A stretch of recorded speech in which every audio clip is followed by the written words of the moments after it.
Samsung Galaxy A05, the A05s, Tecno Spark 20, Infinix Hot 40i, and the Redmi 13C. These are some of the budget devices that were released late last year, 2023. And out of these devices, the device that seems to stand out the most is the Redmi 13C. And today in this video, I'm going to be sharing with you the 10 reasons why you should buy this device. Without further ado, stick around as we dive right in. The design of this phone is what makes it most outstanding among every other budget phones that was released last year. It comes with an elegant matte finish at the back of the device and also at the frame of the phone, which does well enough to hide fingerprints. But bear in mind that it's only the black color that has a matte finish, the others are not.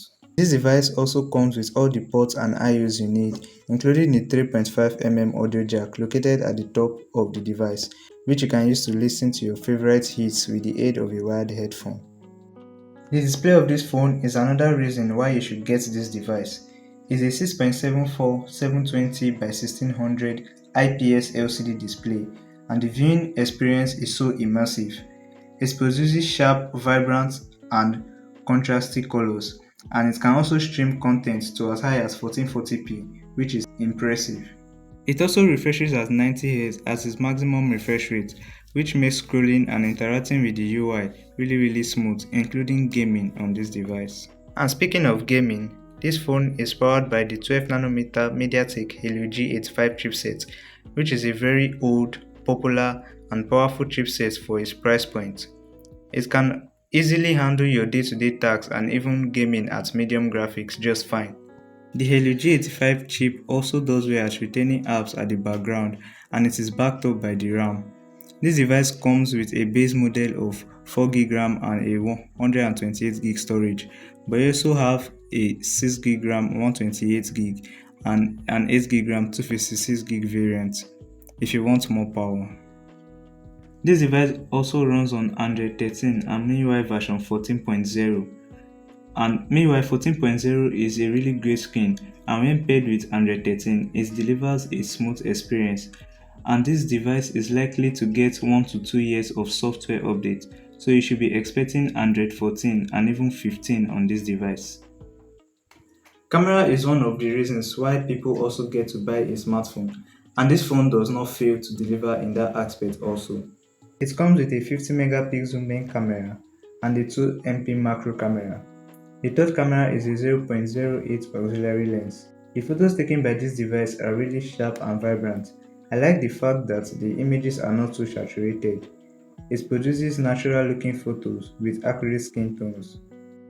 At the front of the device, you get an 8MP selfie camera, and the photos taken by this camera are also sharp and vibrant with great dynamic range.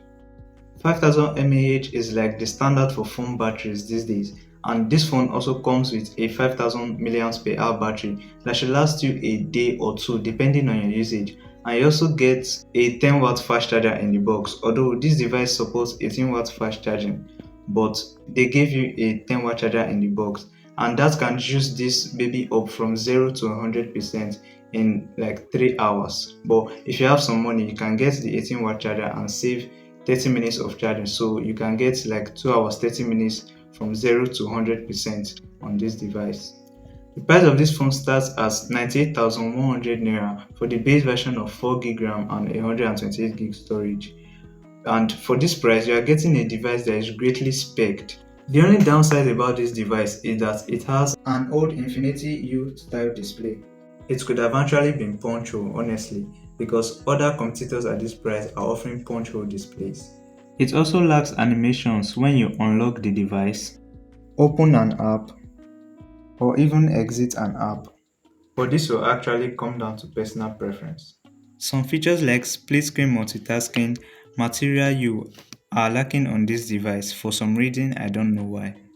It could have actually been really good if they would have given us a way to multitask on this device, as other competitors at this price point offer this option. The speaker is also a mono speaker, which is bad, but the fact that the speaker is not loud actually makes it worse. But apart from these, which are not really a very big deal, You are getting a very capable phone for a very reasonable price. Let me know what you think about this device in the comment section down below, and if you want to see a more detailed review about this device, I've done one, so I'll leave the link of that video in the description down below, so feel free to go check that one out after watching this video. If you got any value from this video, ensure to smash that like button, share and subscribe to this channel, and also ring that notification bell icon so you'll be the first to know when other videos like this one drops next. And as always, guys, thanks for watching, and I will catch you in the next one. Peace. Signing out.